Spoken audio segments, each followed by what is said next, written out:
नवी मुंबईत एपीएमसी कचरा कंत्राटदार राजाराम ठोके यांच्यावर गोळीबार।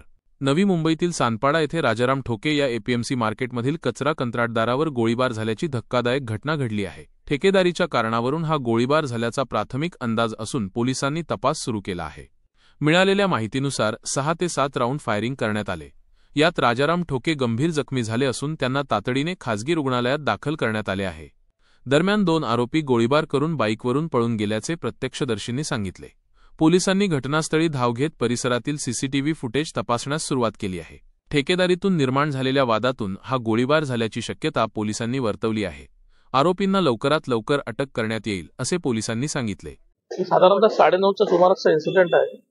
एक व्यक्ती आहे जखमी टोके म्हणून, ते ज्या ठिकाणी सकाळी चहा घेत होते अचानकपणे जेव्हा गाडीत बसले होते, 2 इसम बाईकवरती आले आणि साधारणतः 4 ते 5 राऊंड फायर झालेले आम्हाला सध्या प्रथम दर्शनी दिसतंय। काही खाली केस त्या बुलेट्स जे आहेत ते आपण मिळालेले आहे। जखमी हॉस्पिटलला ऍडमिट आहे आणि सध्या स्टेबल आहे असं डॉक्टरांचं म्हणणं आहे। आता याची बॅकग्राऊंड काय, पार्श्वभूमी काय, याचा तपास आमचा सुरू आहे।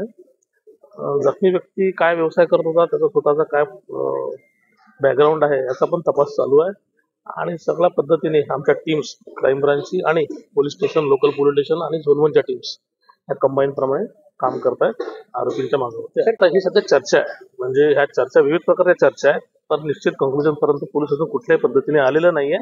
जेव्हा जखमी स्वतः बोलण्याच्या मनस्थितीमध्ये असेल त्यावेळेस आणि काही इतर त्या बाकीचे आमचे अँगल्स आहेत जेव्हा स्पष्ट होतील त्यावेळेस नक्की आम्ही नक्की सांगू शकतो।